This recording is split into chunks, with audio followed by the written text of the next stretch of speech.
Welcome back to That's What She Said. I'm Carrie Rosso, and I'm super excited to have an awesome panel of women here today. Let's start with our old timers. Yes, I just called us old timers. I'm Carrie Rosso. I'm Jeanette Jersick. I'm Carol Wackerlin. I'm Brittany Black. I'm Debbie Hensleigh, but I'm not an old timer. You're our young timers. We're the old timers. You're the young timers. We got the new blood in the house. Yes. New blood. Yeah. Yes. So Debbie was a speaker this year at That's What She Said, and we adore you. And through Debbie, we met you. So let's back the truck up and tell us how you two know each other. Okay. And I will say that I was kind of the old timer on the speakers this year. That's what she I was said. the old timer last year. Okay, good. The alumni old timers. Just defending myself. So Brittany and I have known, when did you move to Champaign? 2008. So we've known each other probably since about 2010 because I moved back here in 2010. So did you meet so are you a graphic designer, a web designer? Actually, I am the friend, I'll say best friend, of You her can say daughter. best friend. And that's kind of how we got connected. And so did you meet because of there was a need you were doing a... No. Tell me everything. Okay, so it actually started before I even got involved with what she was doing. I was just kind of going through this tough time of just feeling lost and I didn't know what I was going to do with my life.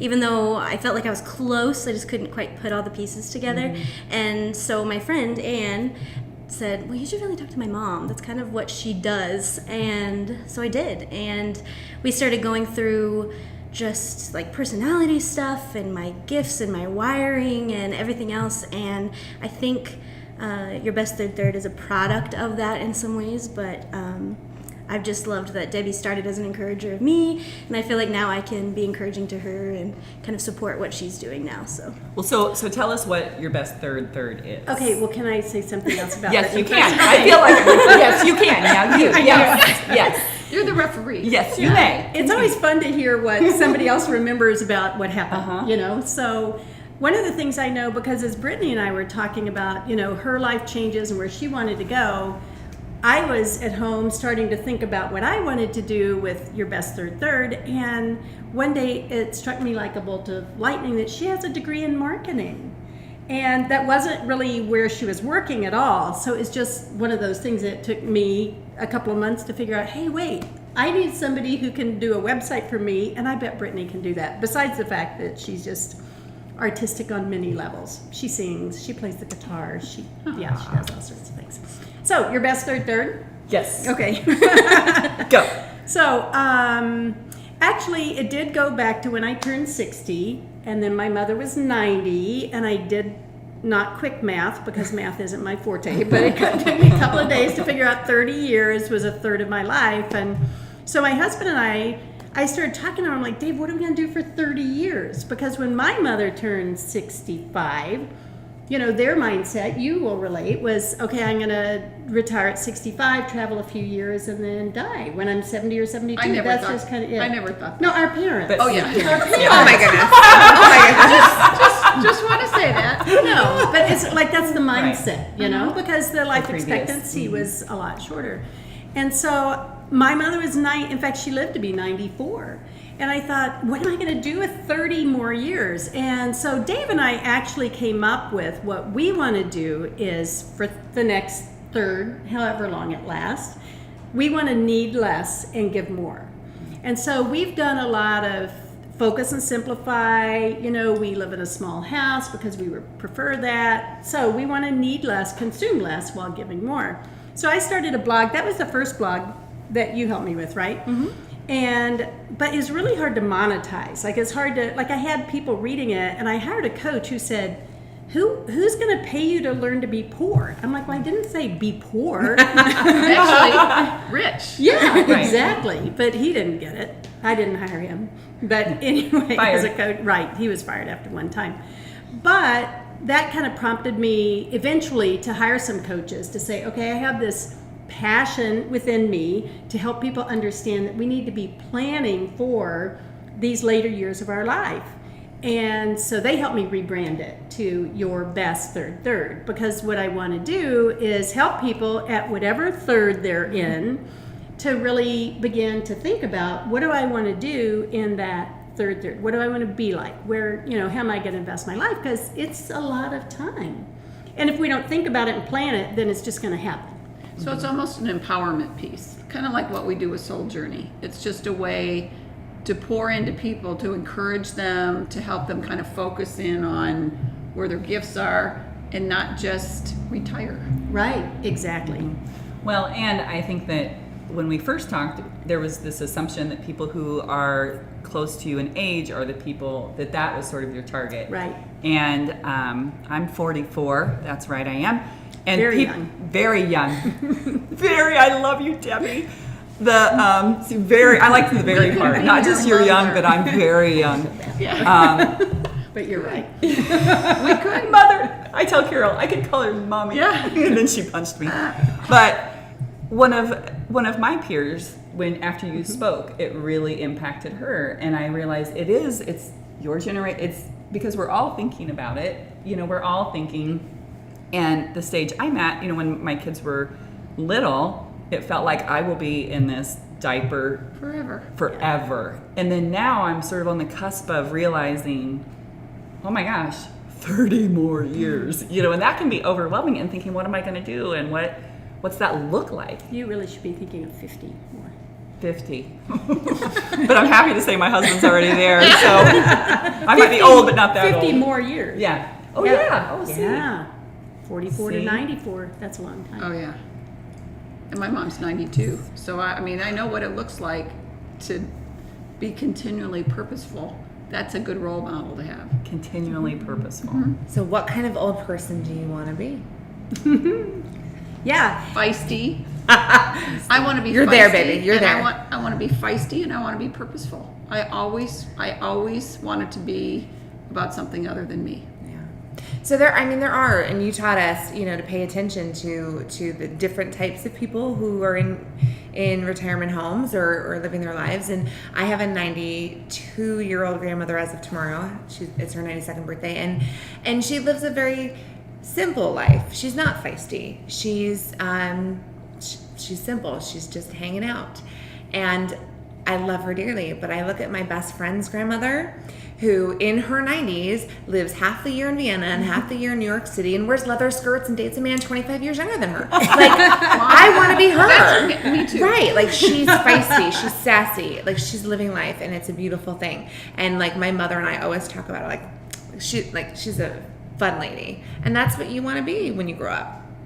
That's what I want to be when I grow up. Continually have it on your radar that you're not ready to just sit yet. Until your health, if you don't have your health, it's a whole different discussion. But as long as there's a way to get up and get out and get moving in the morning, but not everybody feels that way.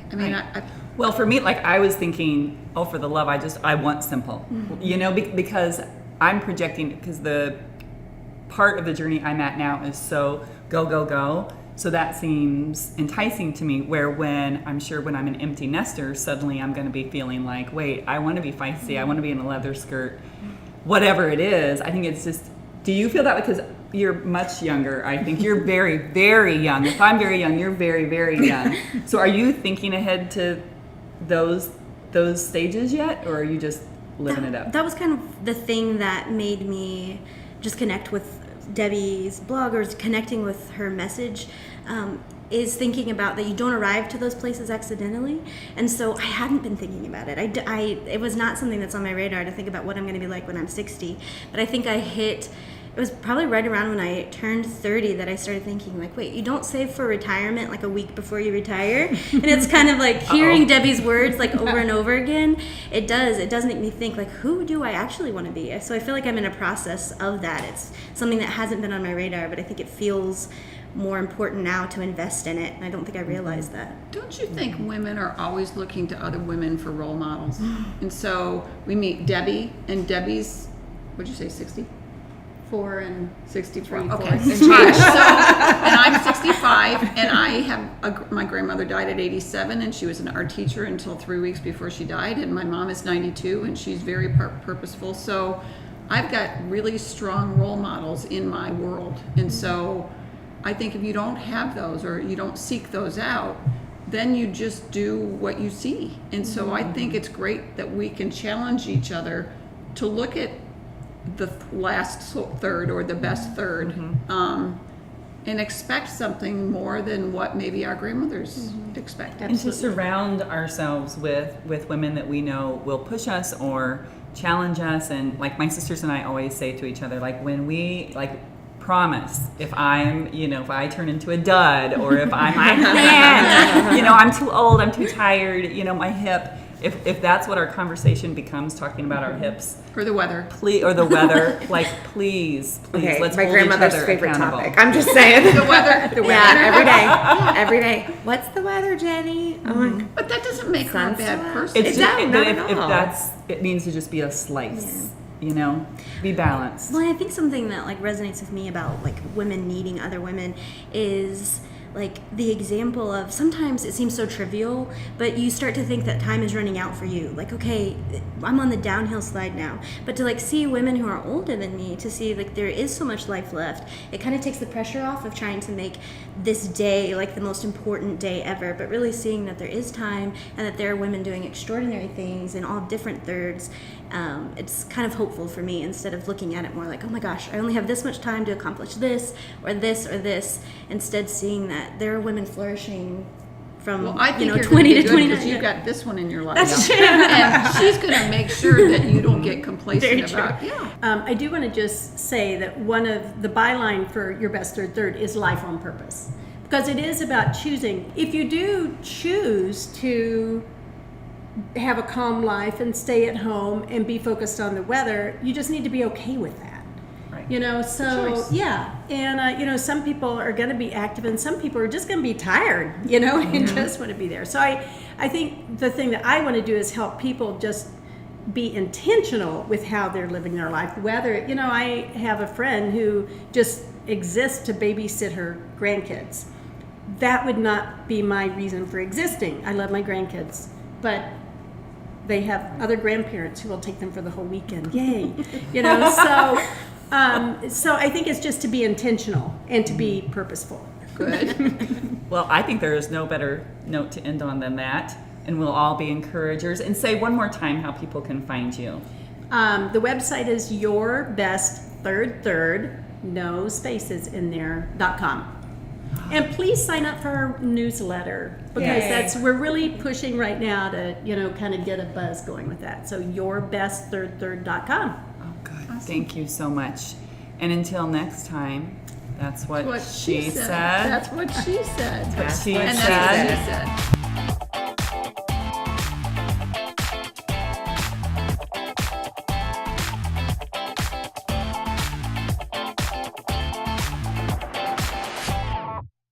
Thank you to the Historic Virginia Theater for hosting us today, and thank you to Columbia Street Roastery for keeping us caffeinated, and thank you, Debbie, so much for And being Brittany. here. And Brittany. And thank you, Brittany, for being here. Thank you so much. Thank you. Thanks for having us. And thank you for joining us.